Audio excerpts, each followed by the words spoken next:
HD Smartcast. आप सुन रहे हैं HD Smartcast और ये है Fever FM प्रोडक्शन। नमस्कार, मैं हूं जैकी श्रॉफ और आप सुन रहे हैं शिवा। कल के एपिसोड में आपने हमारे साथ सुना शिव समानता में विश्वास रखते हैं, शिव समानता भाव सिखाते हैं। अब आगे। सिंधु, तुम यहाँ पार्क में बैठी हो। मैं कब से ढूंढ रहा था तुम्हें, और फोन क्यों नहीं उठा रही हो? क्यों उठाऊं? जब तुम मुझे बिना बताए ना जाने कहाँ कहाँ जाते हो, तो क्या मैं पार्क तक नहीं आ सकती हूँ तुम्हें बिना बोले? मैं काम पे जाता हूँ सिंधु, तुम समझती क्यों नहीं? क्या समझूं? तुम एक प्रोफेसर हो, पर आधा साल तो बाहर ही रहते हो। ऐसा कौन सा प्रोफेसर होता है जिसे इतना ट्रैवल करना पड़ता है? मैंने कहा ना, कॉन्फ्रेंसेस और गेस्ट लेक्चर्स देने जाता हूँ। मैं क्या इतनी स्टूपिड लगती हूँ तुम्हें? ऐसे कौन से लेक्चर्स हैं जिसके लिए महीनों तक घर नहीं आ सकते? मैं नहीं बता सकता। रवि, सच बताओ, कहीं तुम्हारी एक और तो फैमिली नहीं? सिंधु, ये कैसी बातें कर रही हो? हम दोनों एक दूसरे को कॉलेज से जानते हैं। Don't you trust me? तो क्या मुझे मेरे हस्बैंड के काम के बारे में भी जानने का हक नहीं? ठीक है, मैं प्रोफेसर नहीं हूँ, बस यही बता सकता हूँ, और कुछ पूछो मत। मुझे पता था, पर तुम क्या काम करते हो? ऐसा क्या काम करते हो जिसे अपनी वाइफ से भी छुपाना पड़े? मैं नहीं बता सकता हूँ सिंधु, तुम्हें बताना तुम्हारे लिए भी डेंजरस हो सकता है। कहीं कुछ इलीगल काम तो नहीं ना? सॉरी, मैं आपकी बातें जानबूझकर नहीं सुन रहा था। It's okay. सिंधु, घर चलो, घर जाके बात करते हैं। नहीं, मैं तब तक घर नहीं जाऊंगी जब तक तुम मुझे नहीं बताओगे तुम क्या काम करते हो। Why are you being so ridiculous? मैं रिडिकुलस हूँ? तुम एक प्रोफेसर हो जिसे ट्रैवल करना पड़ता है, महीनों तक घर नहीं आ सकते और कभी कभी फोन भी नहीं करते हो, कहाँ जाते हो वो भी नहीं बता सकते हो, और मैं रिडिकुलस हूँ? किससे भी पूछ लो, पता चल जाएगा कि कौन रिडिकुलस है। भाई साहब, एक मिनट भाई साहब, आपने तो सब सुना है, आप ही बोलो कौन सही है। मैं? ये तुम क्या कर रही हो सिंधु? हाँ भाई साहब, आप ही बताओ। कोई हस्बैंड अपने वाइफ को बिना बोले महीनों तक गायब रहता है, तो क्या वाइफ को ये भी जानने का हक नहीं कि वो कहाँ था इतने टाइम? अगर हस्बैंड नहीं बता सकता तो जरूर कोई रीजन होगा ना। हाँ? खुश हो? ये भी तुम्हारी ही साइड ले रहे हैं। लगता है सारे मर्द ना एक जैसे होते हैं। सिंधु प्लीज। अब ऐसी बात नहीं है, कभी कभी कुछ राज को राज ही रखना चाहिए, क्योंकि उनके कॉन्सिक्वेंसेस डेंजरस हो सकते हैं। देखा, मैं भी तो यही कहने की कोशिश कर रहा हूँ। कौन से कॉन्सिक्वेंसेस की बात हो रही है? मैं अपने हस्बैंड के काम के बारे में जान जाऊंगी तो क्या लोग मर जाएंगे? मुझे नहीं पता। आज स्वयं भगवान शिवजी ने भी आके कॉन्सिक्वेंसेस की बात की ना, तो भी मैं नहीं मानूंगी। देवी पार्वती भी शिवजी की बातें ना सुनकर बाद में पछताई थी। आप भी वही गलती ना करें। क्या मतलब है आपका? आप जानती हैं लोग अमरनाथ क्यों जाते हैं? भगवान शिवजी के दर्शन के लिए। पर शिवजी वहां क्यों गए थे पता है? क्यों उसे अमरनाथ कहते हैं ये आप जानती हैं? नहीं पता, पर उसका और देवी पार्वती के पछतावे का क्या संबंध? कई साल पहले शिव और पार्वती कैलाश में एक दूसरे से बात कर रहे थे। पार्वती के मन में कई सवाल थे।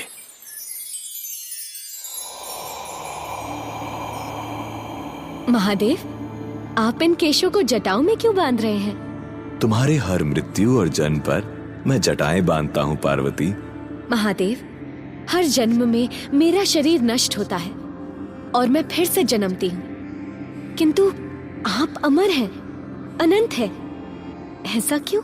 क्योंकि मैं दिव्य रहस्य जानता हूँ पार्वती। दिव्य रहस्य?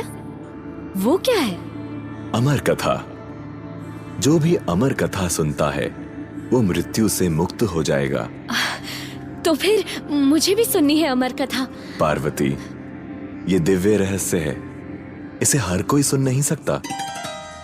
हर कोई? क्या मैं भी आपके लिए हर कोई हूँ? नहीं नहीं देवी, मेरा अर्थ था कि ये रहस्य है।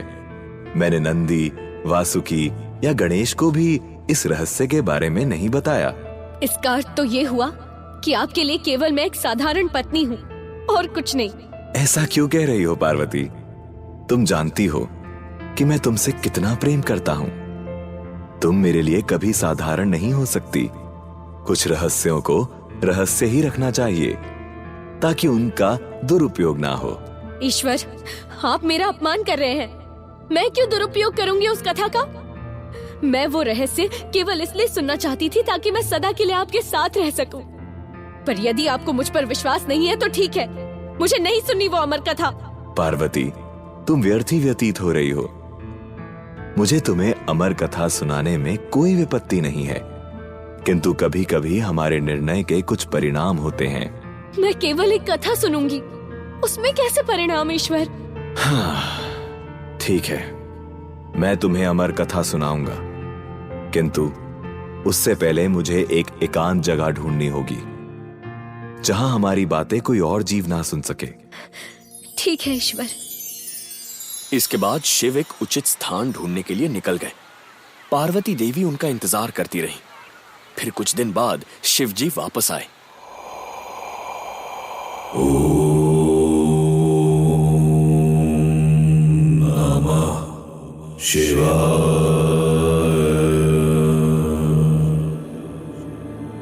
आप आ गए ईश्वर। मैं आप ही की प्रतीक्षा कर रही थी।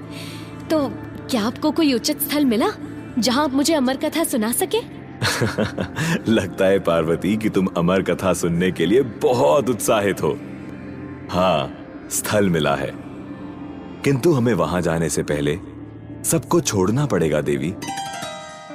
सबको? ये कथा सालों तक चलेगी देवी, इसीलिए हमें सबको त्याग कर जाना होगा, गणेश को भी। गणेश को भी? हाँ देवी, मैंने पहले ही कहा था कि हमारे निर्णय के परिणाम होंगे। हाँ ठीक है, किंतु प्रभु हम उन्हें किसी उचित स्थान पर छोड़ेंगे। हाँ, मैंने उनके लिए भी उचित स्थान चुना है। ठीक है। गणेश, नंदी, शीघ्र चलो। जी पिताश्री। जी प्रभु।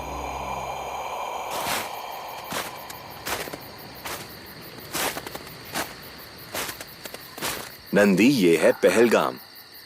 जब तक हम लौट नहीं आते तुम्हें यही रहना होगा। ठीक है महादेव, मैं आपकी यहीं प्रतीक्षा करूंगा।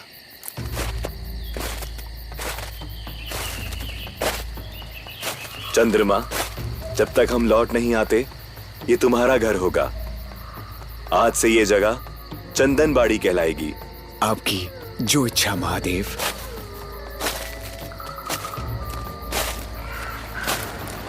वाह, कितना सुंदर सरोवर है।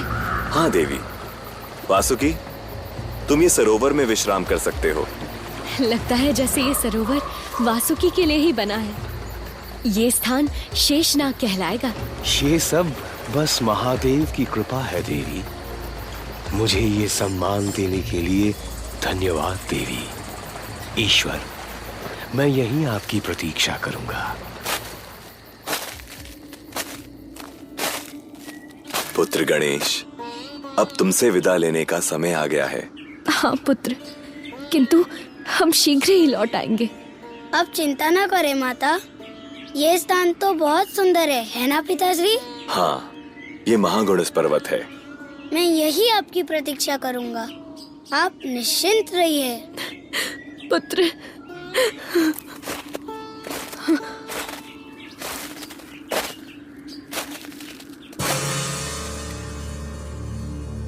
ये आप क्या कर रहे हैं ईश्वर? मैं पंचभूतों को त्याग रहा हूं। जल, वायु, अग्नि, धरती, आकाश, इन सबको यही छोड़ना होगा पार्वती, क्योंकि पंचभूत ही है जो पूरे संसार में घूमते हैं।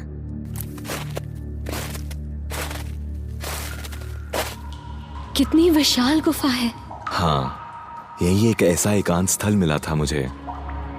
पूरे संसार में सबसे कम जीव यहीं पर हैं। सबसे कम? आपका अर्थ है कि यहाँ इस गुफा में जीव हैं? हाँ पार्वती, ऐसा कौन सा स्थान है जहाँ कोई भी जीव ना हो? परंतु आपने तो कहा था कि कोई भी जीव अमर कथा सुन नहीं सकता। और आपने रुद्र का आवाहन क्यों किया? ये तो कालाग्नि है। और कोई जीव हमारी बातें ना सुने, इसलिए काला अग्नि आया है। जो आज्ञा महादेव। कालाग्नि, इस गुफा के चारों ओर आग लगा दो। गुफा के पास कोई भी जीव जीवित नहीं रहना चाहिए। ये क्या कह रहे हैं आप? मैंने पहले ही चेतावनी दी थी पार्वती। इस निर्णय के कुछ परिणाम होंगे, उन परिणामों को स्वीकार करना होगा तुम्हें पार्वती। ईश्वर, मैं केवल आपके साथ रहना चाहती थी। मुझे नहीं पता था कि ऐसा कुछ करना पड़ेगा। अभी पछताने का कोई फायदा नहीं होगा पार्वती। कुछ रहस्यों को खोलने के बाद उनके परिणाम को बदल नहीं सकते।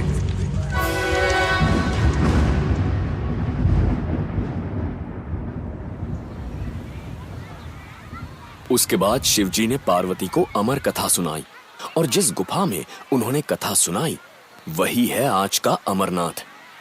पार्वती ने अमर कथा सुन तो ली, पर उन्हें खेद था ये सोच सोचकर कि उनकी एक इच्छा की वजह से कितनी जानें गई हैं। इसीलिए कभी कभी कुछ राज को राज ही रहने देना चाहिए, खासकर तब जब आपको पता है कि उनके कॉन्सिक्वेंसेस क्या हैं। और अगर वो राज जानना ही है तो उसके कॉन्सिक्वेंसेस को फेस भी करने के लिए रेडी होना चाहिए। सिंधु प्लीज मुझ पर ट्रस्ट करो और इस सीक्रेट के बारे में मुझसे मत पूछो। क्या मुझे बताने से किसी की जान दांव पर लगेगी? पूरे देश की, मेरा मतलब कि तो रहने दो, मुझे नहीं जानना। सच? मुझे तुम पर पूरा भरोसा है, और सच मानो मैं तुमसे कुछ नहीं पूछूंगी।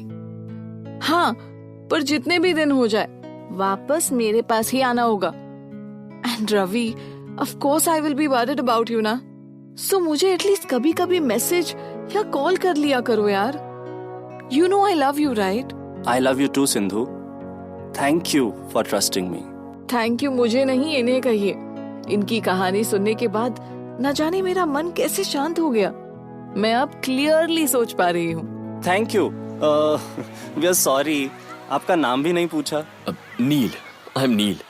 थैंक यू नील, आज आपकी वजह से ही हम साथ हुए हैं। अरे मैंने कुछ नहीं किया है, जो किया है शिवजी ने किया है। मैं चलता हूँ। अरे हमारा घर तो यही है, चाय पी के जाइए ना।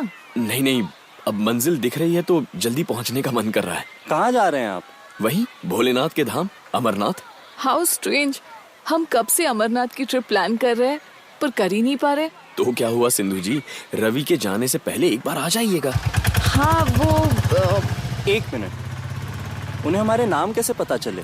अरे हाँ, आपको हाँ? माँ ने बोला पतेला गरम है तो गरम है, चटका लगेगा। फिर भी काय को हाथ लगाया? लगा ना चटका। देख बड़ू, तू ना करमचंद है, ना शर्लॉक होम्स है, ना वो चाचा चौधरी या जेम्स बॉन्ड है। तो बिना बात के खाली पीली सब कुछ जानना काय को? अपने काम पे फोकस कर, अपने धंधे पे ध्यान दे। भाई दूसरे के धोती में टांग नहीं अड़ाने का। देख बड़ू, शिव ध्यान सिखाता है, शिव हर जरूरी ज्ञान सिखाता है। हर हर में महादेव, हर दिल में महादेव, हर हर महादेव। तो ये थे आज के शिव वचन, मेरे यानी जैकी श्रॉफ के साथ। याद रखिएगा और हो सके तो इस पर अमल कीजिएगा। मैं फिर लौटूंगा, तब तक के लिए सुनते रहिए शिवा शिवा। आप सुन रहे हैं HD स्मार्ट कास्ट और ये था fever FM production. HD smart cast.